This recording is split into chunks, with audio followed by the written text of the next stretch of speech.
we're gonna answer some questions that keep getting asked, and if you have any, leave them down below in the comments. Maybe I'll answer your question next. Good morning, guys. The wood showed up yesterday, 5:30 a.m. It's raining. And do you hear that saw? Gramp's ready to go, and he's been here for a few minutes, so I gotta go get caught up. It's raining. I'm not gonna do much recording, but I'll show you what we get done.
Alright guys, so you saw Gramp cutting.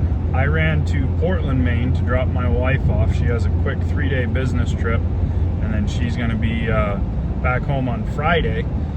So after I got home, I grabbed the dump trailer that's behind the truck right there. We went and delivered 3.5 cords for John over in Corinth. Now we're going to go back, unhook the dump trailer for tomorrow morning. I've got 4.5 cords that we're going to do for ourselves out of our yard, and some bagged firewood that has to go. So we'll get that situated under the conveyor when we get back. But I wanted to go over a couple of things and answer some questions that I get all the time. So stay tuned for that. So the first question I get asked all the time is, why do you stack your rounds? You're just gonna split them anyway. Well, stacking the rounds gives us more room in our small wood yard, and it also makes it much faster when we actually go to split the rounds. When you're pulling out of a random pile and you're bending and twisting and turning all kinds of different ways, it doesn't work as well as when it's all lined up nice and straight in a pile and you can just slide them off and onto the splitter. So that's why we do that. Number 2, we get asked quite a bit, why aren't you using the all-wood log table? Right now in our yard, the way that we have this set up, we don't get a lot of tree service wood. So our wood is all really nice size, it's easy to handle, and it's faster for us to move the splitter and the conveyor down the pile than it is to move the pile to the splitter.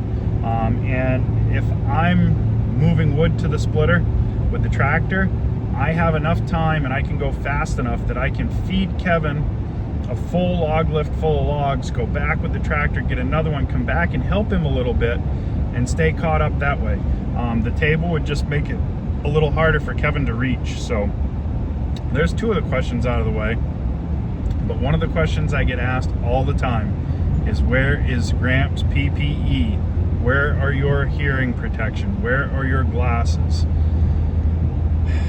It's one of those things, guys. You do you, we'll do us. I don't say that what we're doing is right. Gramp has never worn chaps in the 40+ years that I've been alive. I've never seen him wear a hard hat while he's out in the yard in the 40+ years that I'm alive. He worked in a paper mill for his whole adult life and in the woods part-time. I've never seen him wear earplugs. You'll get gloves and boots, and that's what you're gonna get. And the beauty of this being a family-owned and operated business, where he is family and I am the owner and it's my business, he does not have to wear that PPE if he does not want. The state of Maine allows a workman's comp waiver to be signed so that if someone is working on your property and they hurt themselves, as long as they are their own entity, you cannot be held liable. So that covers that. As far as myself, you'll see me wear chaps if I'm working in the woods. You'll see me wear a hard hat if I'm felling. I don't do well with my hearing protection when we're running the splitter. I like to be able to hear my machine, and I like to be able to hear Kevin if something is wrong. Kevin will never have hearing protection because he's already half deaf, and that's just genetics for Kevin. He's hard of hearing, so what hearing he does have is poor at best, so he's not missing a whole lot either way. So that answers some of the biggest questions that we get But another question I get asked all the time is, why are you selling green wood? And that's a beautiful question, and the answer to that is because I can. I advertise and I sell it as green. What somebody does with it after I deliver it to them is up to them. I make sure that they know they're buying green wood. It's advertised as green wood, and we don't try to pull any games. I have people say that our green wood burns better than some of the dry wood that they supposedly got from other people.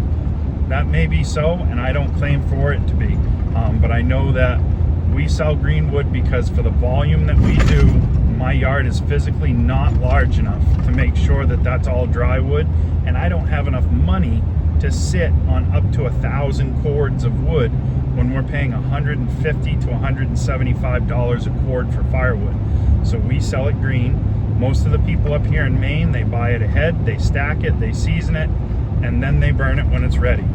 If somebody wants to burn it green, that's up to them. I've burnt green wood for years in my stoves, and I just keep my chimney brushed regularly. That's the biggest thing, is watching your chimney. You cannot burn green wood on a regular basis and not pay attention to your chimney, because you'll have issues. So that's why the green wood. I'm not rich enough to hold 1,000 cord of wood, nor do I have enough room to hold 1,000 cord of wood in the yard. So let's get back to the house, because I'm pretty sure Gramp went back after he was already there this morning, and we'll see what's left. I'm gonna be surprised if there's anything left to cut, but we'll see when we get back. So Gramp came back just like I thought. Apparently he was ready to do some cutting today. So he did a couple of rounds today. I'll show you what he's got left to cut tomorrow morning. So the load that was right here, we cut and stacked this morning. The second load is all cut up right there and kind of near the splitter, so I can get that. And he started on the third load down there, so finish that in the morning. Not bad for 78 years old.